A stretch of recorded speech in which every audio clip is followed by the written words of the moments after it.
La noche me tragó entera, fría y húmeda, como una tumba prematura.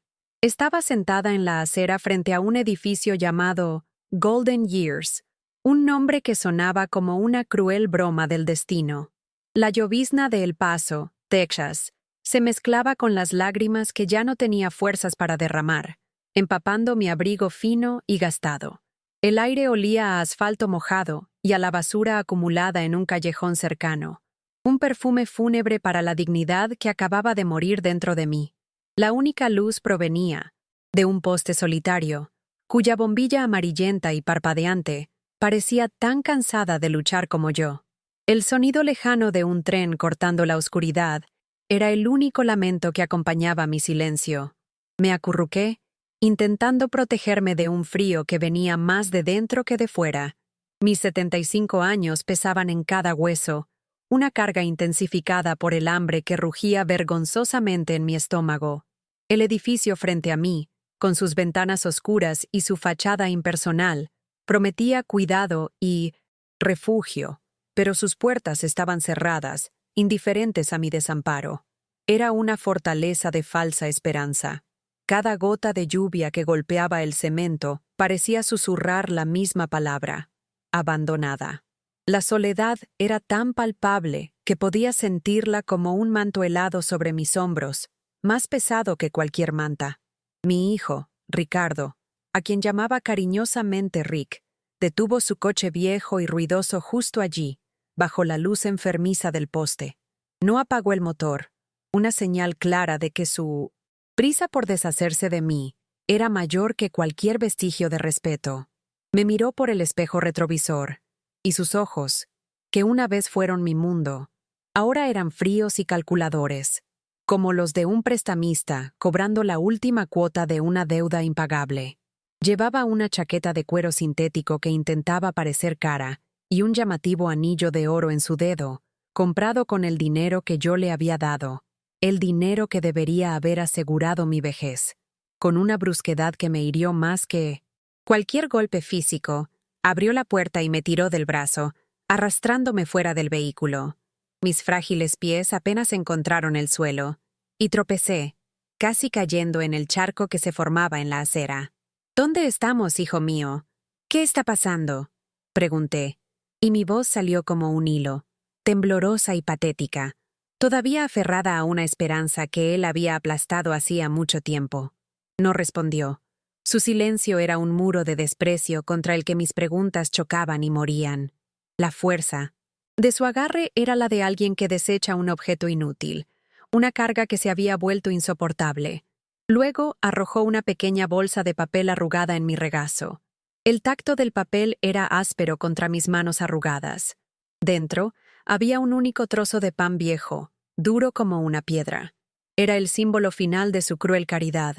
Una limosna para la mujer que le dio la vida, que sacrificó cada sueño y cada centavo para que él tuviera una oportunidad. Ese pan no era alimento, era una sentencia. Era la materialización de todo lo que yo significaba para él en ese momento. Una molestia, una boca menos que alimentar, un problema resuelto de la manera más cobarde posible. «Te encontrarán por la mañana», dijo, y su voz no contenía ni una pizca de emoción. Era plana, muerta, como si estuviera leyendo un informe de ventas. «Te tendrán lástima y te acogerán. No me queda nada más que darte. Eres un pozo sin fondo». Cada palabra fue una palada de tierra arrojada sobre mí. Pozo sin fondo. La frase resonó en mi cabeza, una acusación final que me marcó a fuego. Yo, que me había vaciado por él, que había agotado hasta la última gota de esperanza y recursos para saciar su infinita sed de más, era ahora el abismo sin fin. No esperó una respuesta. No hubo una última mirada, ni un adiós. Simplemente se dio la vuelta, subió al coche, y con un clic metálico que selló mi destino, cerró las puertas con seguro. El sonido de ese cerrojo fue el punto final en la historia de mi vida como madre. Fue la confirmación de que, para él, yo ya no existía en el interior, en el calor, en la seguridad.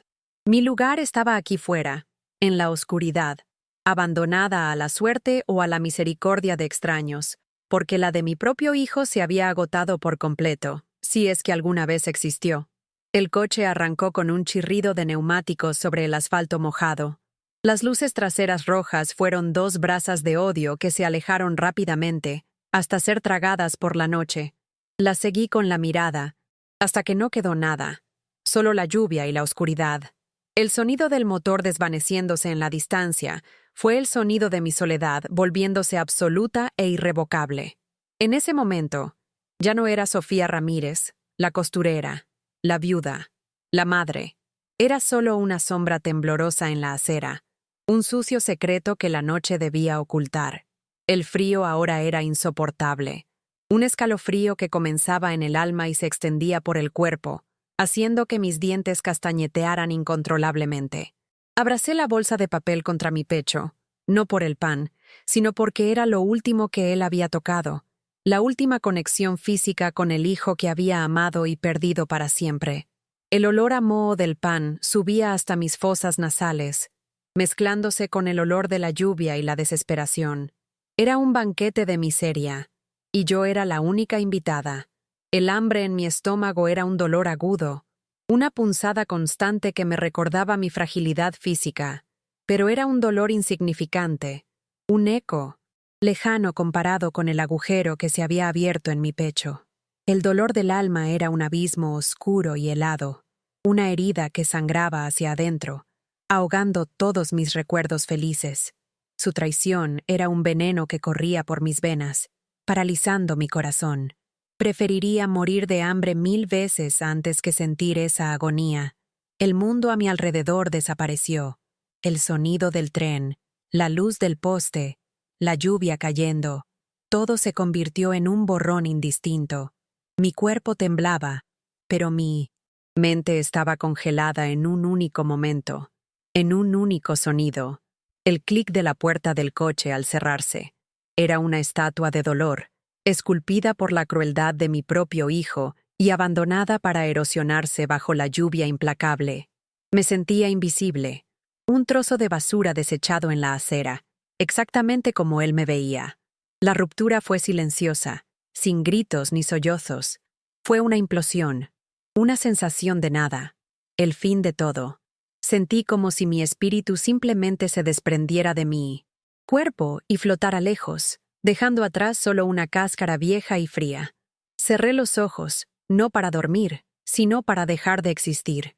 Si la muerte viniera a buscarme esa noche, no encontraría resistencia. Sería una liberación bienvenida del dolor de ser una madre cuyo amor fue devuelto con un pan viejo y una acera fría.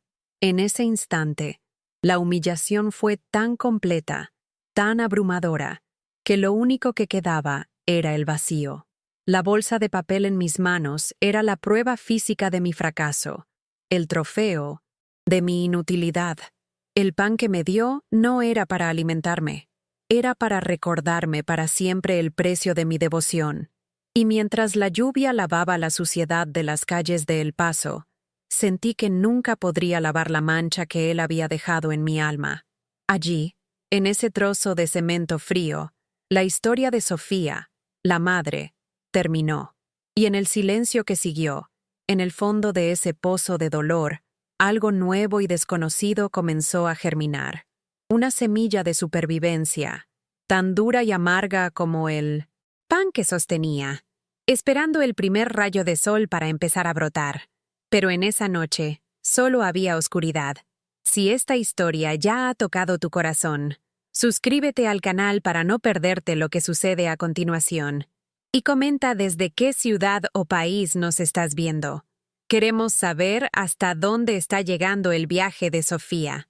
La oscuridad comenzó a ceder a un gris pálido y enfermizo. La lluvia cesó, pero el frío persistió, aferrándose a mí como un sudario. Apenas podía distinguir las formas. Mi cuerpo estaba tan entumecido que no estaba segura de si todavía estaba viva. Fue entonces cuando una silueta apareció en la puerta del asilo, recortada contra la tenue luz que venía del interior. Era una mujer joven, vestida con un uniforme blanco de enfermera. Se detuvo un instante, y sentí sus ojos sobre mí, incluso a la distancia. Por un momento, el miedo se apoderó de mí. Pensé que me echaría, que me vería como la suciedad que yo sentía que era. Cerré los ojos, esperando la reprimenda, la indiferencia, pero en lugar de palabras duras, oí el sonido de zapatos acercándose suavemente. Una voz, joven y melodiosa, rompió el opresivo silencio. «Señora, Dios mío, ¿se encuentra bien?» Abrí los ojos y vi su rostro. Era joven, quizás de 20 y pocos años, con ojos oscuros y amables que no contenían juicio, solo una preocupación genuina y alarmada. Se arrodilló a mi lado, en la acera mojada, sin importarle ensuciar su impecable uniforme.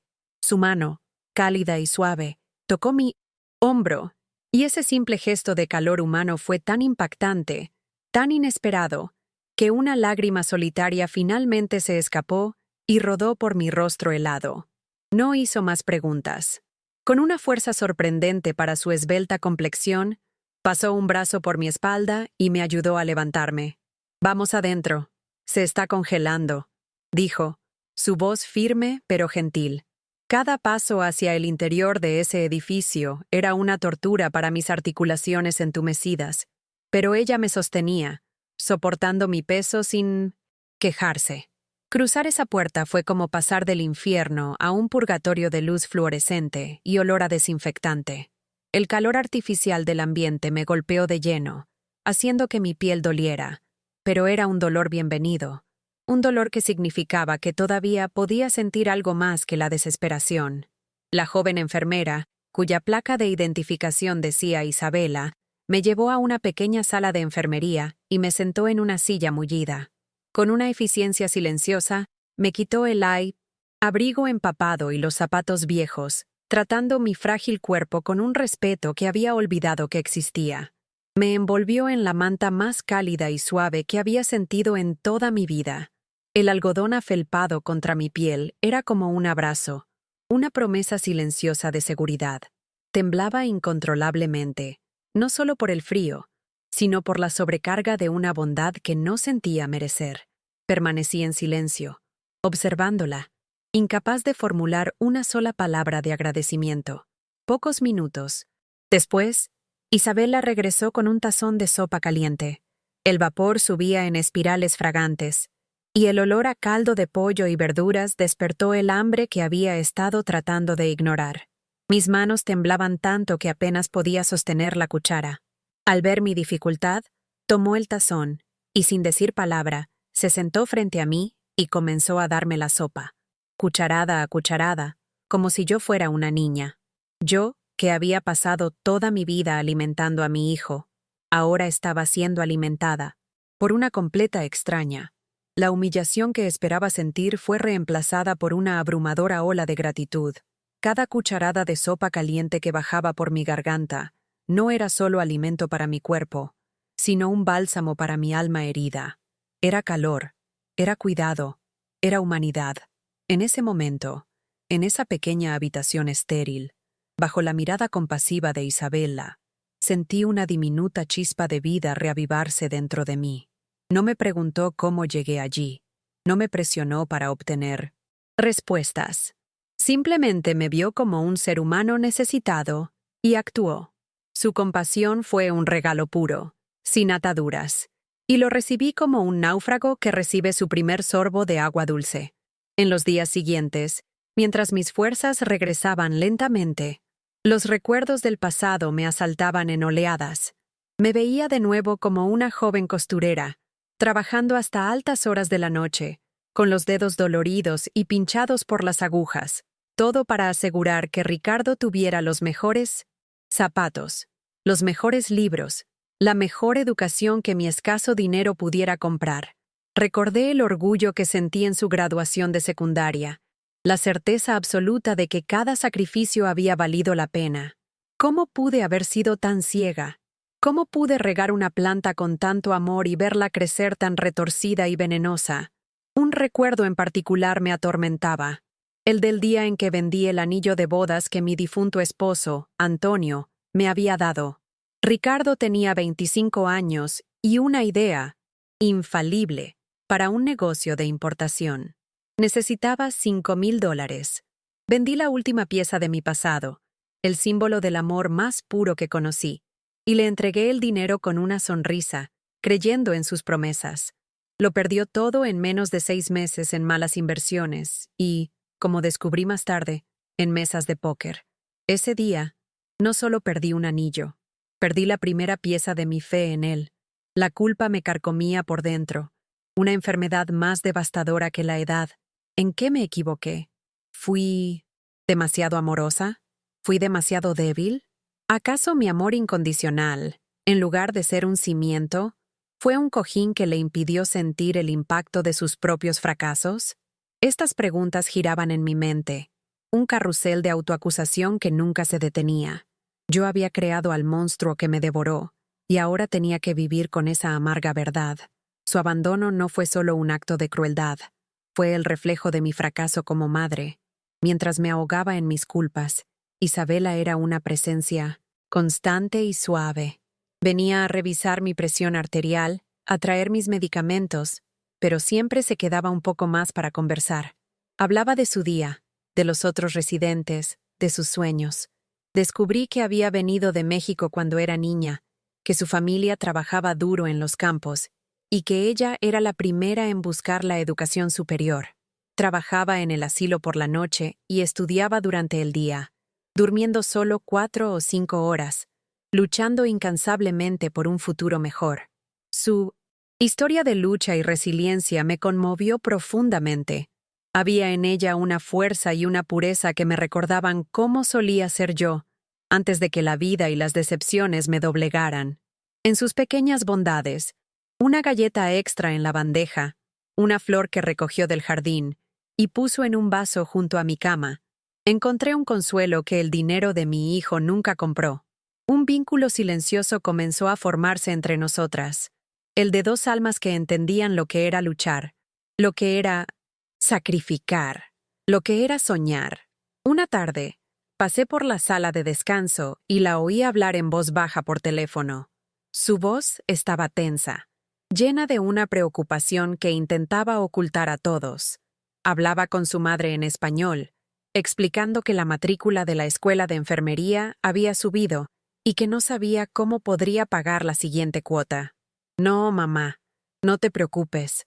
Voy a encontrar una manera», decía, pero pude oír las lágrimas contenidas en su garganta. En ese instante, algo cambió dentro de mí. La imagen de mi sufrimiento dio paso a la imagen del suyo. Oír la angustia de Isabela fue como una descarga eléctrica en mi corazón adormecido. Por primera vez desde esa noche terrible, sentí algo más que dolor y autocompasión. Sentí rabia, una rabia fría y lúcida, rabia contra mi hijo, que despilfarró decenas de miles de dólares en sus caprichos, mientras una joven tan merecedora luchaba por cada centavo para construir un futuro ayudando a los demás. En ese momento, una decisión comenzó a formarse en mi mente. Tenía un último bien, un último vestigio de poder en este mundo, mi casa, y no se la dejaría al monstruo que me desechó. La tranquilidad, sin embargo, duró poco. 2 semanas después de mi abandono, Ricardo apareció en el asilo. Entró en la sala común con un ramo de claveles baratos y una sonrisa ensayada en el rostro, como un actor en una mala obra de teatro. Me abrazó, un abrazo frío y performativo, y dijo en voz alta para que todos oyeran: «Mamá, gracias a Dios que te encontré. Estaba tan preocupado». Su actuación fue tan convincente que vi a la directora del asilo, una mujer severa llamada señora Davis, relajarse y sonreírle con simpatía. Se sentó con la señora Davis y contó una elaborada historia sobre mi demencia progresiva, sobre cómo había estado escapándome y confundiéndome. Pintó un cuadro de sí mismo como un hijo dedicado y sufrido, luchando por cuidar de una madre mentalmente inestable. Necesita cuidados profesionales las 24 horas del día. Solo quiero lo mejor para ella, dijo, con falsas lágrimas brillando en sus ojos. Yo observaba la escena, paralizada, viéndolo manipular a todos con la misma facilidad con la que siempre me había manipulado a mí. La señora Davis, completamente engañada, comenzó a tratarme con una condescendencia piadosa, Sugirió que tal vez sería mejor que firmara un poder notarial para que mi hijo tan atento pudiera administrar mis bienes, incluida la casa, para evitar futuras complicaciones. La trampa se estaba cerrando a mi alrededor. Ricardo estaba usando la misma institución que me salvó para darme el golpe final, para robar el último pedazo de mi vida y dejarme sin absolutamente nada, ni siquiera mi autonomía. Más tarde, consiguió un momento a solas conmigo en mi habitación. La sonrisa desapareció, y el rostro frío y calculador que yo conocía también regresó. «Escucha con atención, mamá», susurró, su voz un silbido venenoso. «Vas a firmar esos papeles. Si no lo haces, iré ante un juez. Le diré que estás loca y te encerrarán en un pabellón psiquiátrico donde nunca más verás la luz del día. Lo hago por tu propio bien». La amenaza flotaba en el aire, sofocante. Por un instante, el terror me paralizó. La imagen de ser encerrada, declarada loca, impotente, casi me hizo ceder. Podía sentir el sabor del miedo en la boca, el mismo miedo que me había controlado durante años. Pero entonces, otra imagen apareció en mi mente. El rostro de Isabela, su bondad, su lucha. Ese rostro me dio una fuerza que no sabía que poseía. Miré a mi hijo, al extraño sentado frente a mí, y por primera vez, no vi al niño que crié, sino al hombre cruel en el que se había convertido. La tensión en la pequeña habitación era casi insoportable. Ricardo empujó un bolígrafo y un montón de papeles hacia mí. «Vamos, firma. Terminemos con esto de una vez», insistió, su impaciencia filtrándose a través de su fachada de preocupación. Miré los documentos, la línea donde debía escribirse mi nombre, la línea que sellaría mi rendición final. Su mano tamborileaba nerviosamente sobre su pierna, sus ojos fijos en los míos, tratando de intimidarme, de doblegarme a su voluntad como siempre había hecho. Me subestimó. Pensó que yo era la misma mujer débil y sumisa que dejó en la acera. No sabía que su crueldad, paradójicamente, me había liberado. Al quitarme todo, me había dejado sin nada que perder. La humillación que me impuso había quemado todo mi miedo, dejando atrás solo una dura ceniza de resolución. No iba a ser la víctima en su historia. Iba a ser la heroína de la mía. Sostuve su mirada, un silencio extendiéndose entre nosotros. Por fuera, yo era solo una viejecita frágil en una cama de asilo, pero por dentro se estaba forjando una muralla de acero. La conexión que había creado con Isabela, basada en el respeto y la compasión mutua, era ahora mi escudo. El amor que sentía por ella, un amor maternal renacido y dirigido a quien lo merecía, era mi espada. Ricardo ya no estaba tratando con su madre. Estaba tratando con una superviviente. «Necesito pensar», dije, mi voz sorprendentemente firme. Se enfureció, pero se contuvo frente al personal. «Está bien, mamá.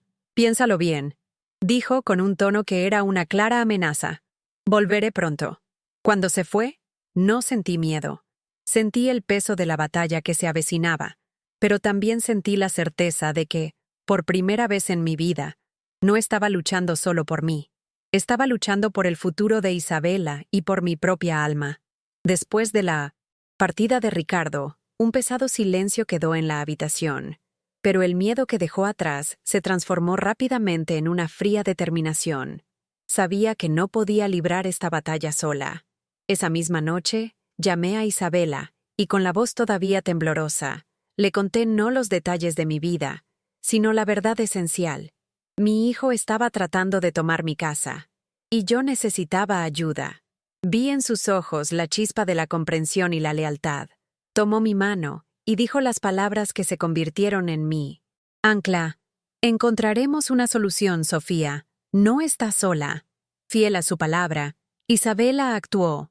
Al día siguiente, me presentó a David Chen, un joven abogado idealista que hacía trabajo pro bono en un centro comunitario que ella frecuentaba.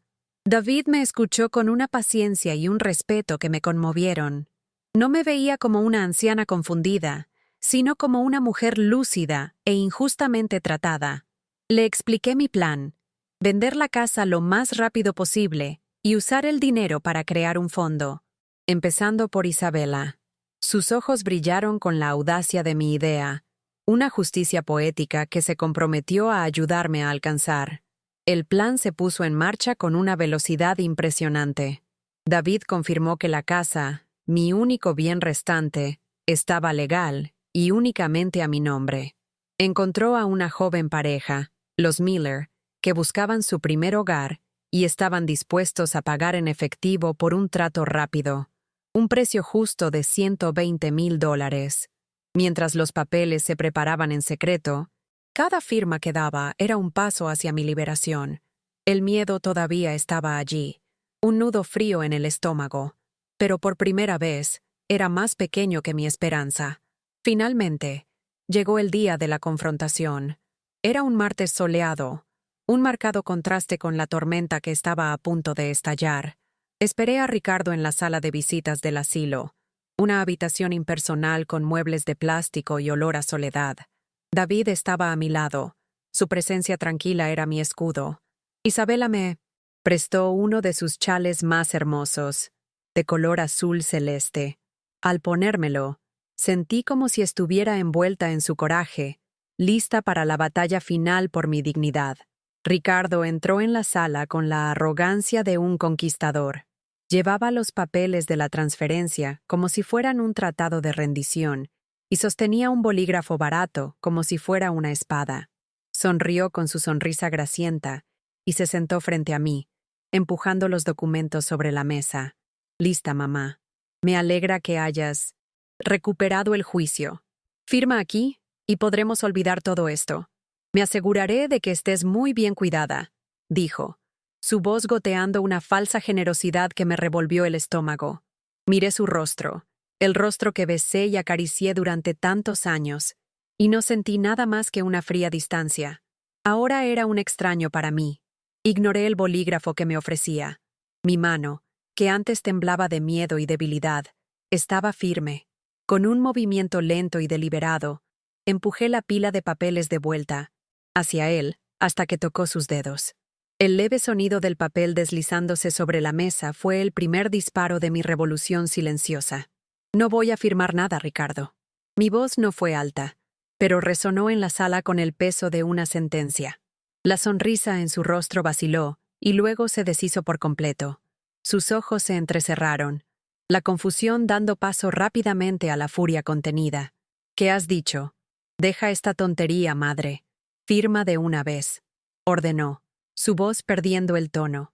Condescendiente y volviéndose dura y amenazante, la voz que usaba cuando la máscara se caía. En ese preciso momento, como habíamos ensayado, David se levantó tranquilamente y abrió la puerta de la sala de visitas. La pareja Miller entró. Sus rostros una mezcla de nerviosismo y determinación. Me hicieron un pequeño gesto de apoyo con la cabeza. Ricardo los miró, luego a David, y de nuevo a mí, su mente calculadora tratando frenéticamente de entender qué estaba pasando. ¿Quiénes eran esos intrusos? En su victoria garantizada, David entonces pronunció las palabras que demolieron el mundo de mi hijo. Ricardo, me gustaría presentarte al señor y la señora Miller, dijo, su voz perfectamente tranquila y profesional. Hizo una pequeña pausa para lograr el máximo impacto antes de continuar. Son los nuevos propietarios legales de la casa en la calle Flores. La venta se finalizó esta mañana. El rostro de Ricardo pasó del blanco pálido al rojo intenso en segundos. La realidad lo golpeó como un tren, descarrilado. Fue como si la estructura misma de su arrogancia hubiera implosionado. Se levantó de un salto, la silla de plástico cayendo hacia atrás con un golpe sordo. ¿Qué? No podías hacer eso, gritó, señalándome con un dedo tembloroso, su voz quebrada por la incredulidad y la rabia. Vieja ingrata, explotó, la furia finalmente rompiendo todas las barreras. Te di todo, me sacrifiqué por ti, ¿y así es como me lo agradeces? ¿Robando lo que es mío por derecho?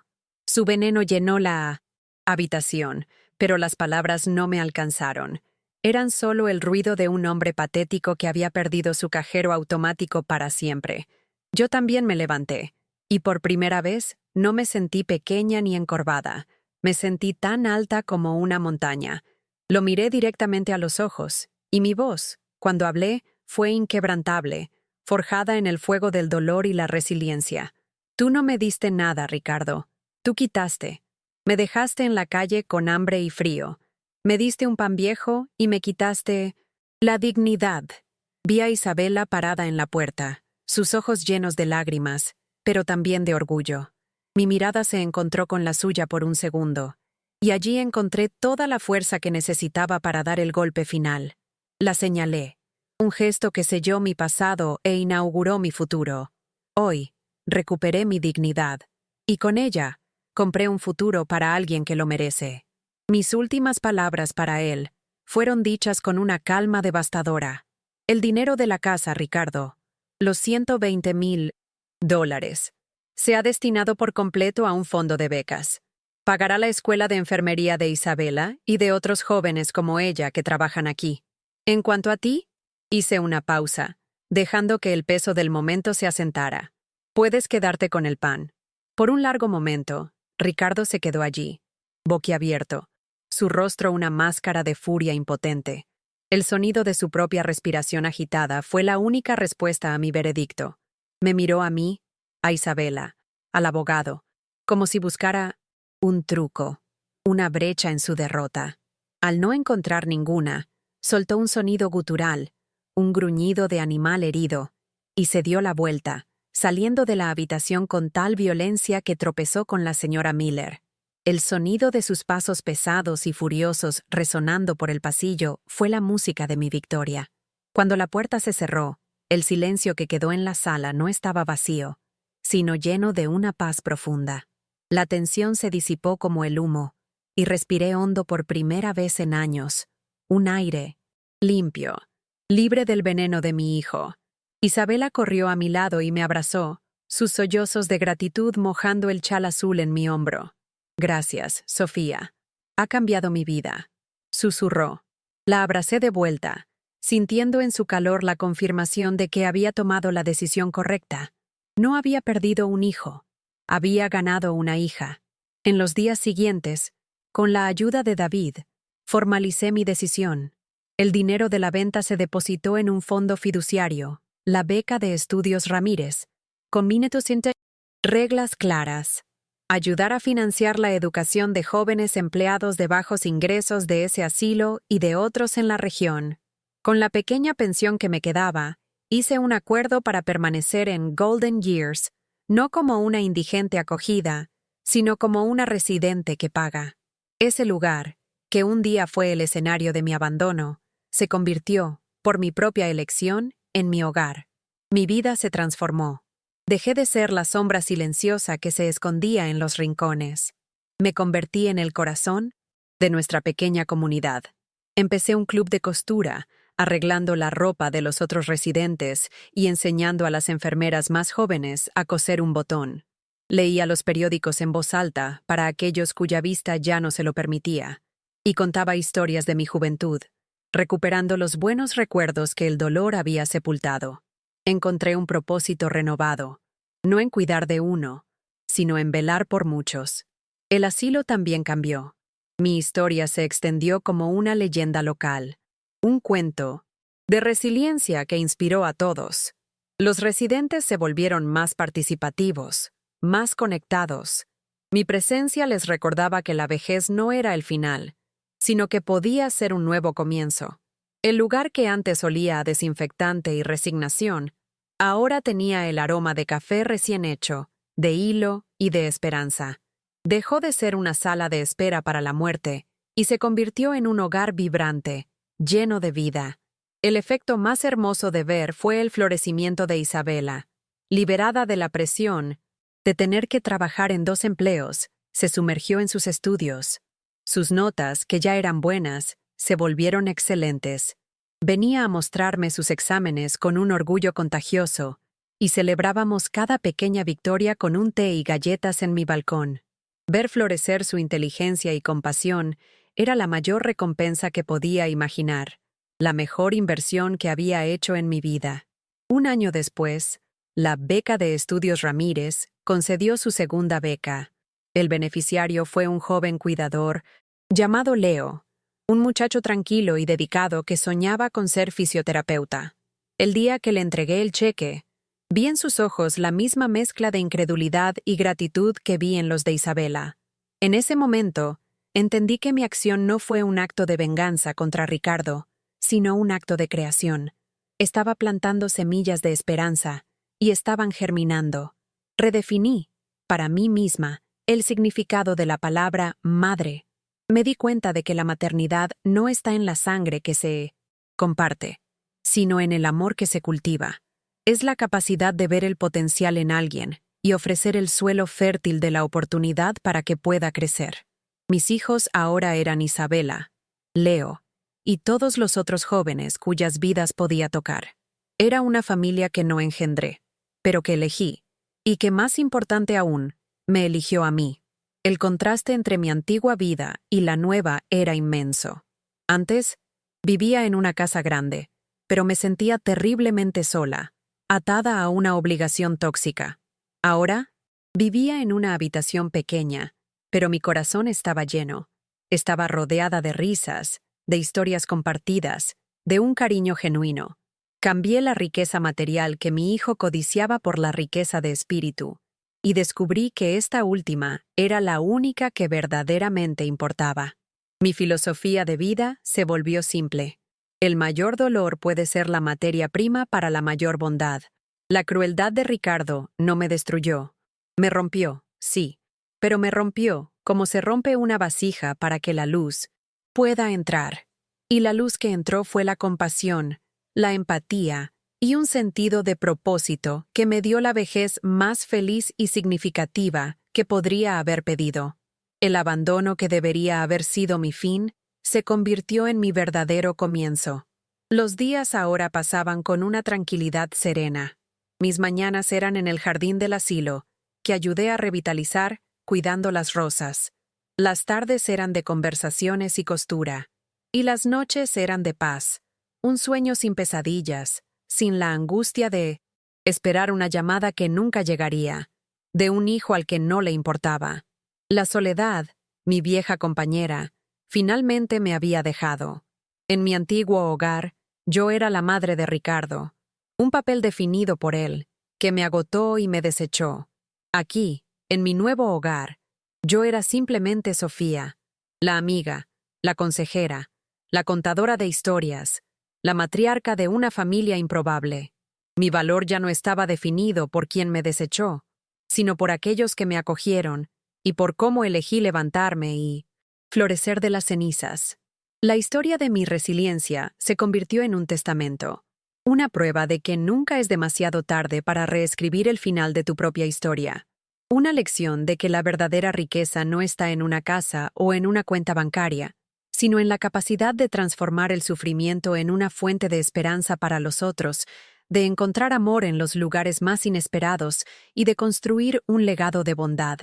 Sentada en el balcón, observando el atardecer pintar el cielo de Texas con colores cálidos, sentía una paz profunda. Isabela estaba a mi lado, leyéndome sobre nuevas técnicas de cuidado de ancianos, su voz llena de pasión y conocimiento. Ella era el futuro, y yo, con mi pasado de dolor transformado en un presente de alegría, era la prueba de que el amor, el verdadero amor, no es un pozo sin fondo, sino una fuente inagotable. 3 años después, la ceremonia de graduación estaba abarrotada. Desde mi asiento en primera fila, observaba a Isabela subir al escenario para recibir su diploma de enfermería con honores. Era la oradora de su promoción. Cuando sonrió a la multitud, sus ojos se encontraron con los míos, y en esa mirada compartimos todo el camino que habíamos recorrido. La beca de estudios Ramírez ya había ayudado a otros 5 jóvenes a seguir sus sueños. Mi legado estaba vivo y palpitante. Más tarde, en la celebración, Isabela anunció que había sido ascendida a enfermera jefe de Golden Years. Mi hogar estaba en buenas manos. La escena final tiene lugar en un concurrido cruce en el centro de El Paso. Un hombre desaliñado, delgado y con la mirada vacía, Camina entre los coches parados en el semáforo. Su rostro es el de Ricardo, envejecido por la dura vida en las calles. Sostiene un trozo de cartón con una frase escrita a mano. Con hambre. Por favor, ayude. Los conductores desvían la mirada, indiferentes. Él, que un día me llamó pozo sin fondo, se había convertido en uno, mientras que la mujer que abandonó con un pan, viejo se había convertido en una fuente de esperanza para muchos. ¿Han hecho algún gesto de bondad que cambió una vida? Dejen un corazoncito si creen que el amor es más poderoso que cualquier riqueza. Suscríbanse para más historias de segundas oportunidades.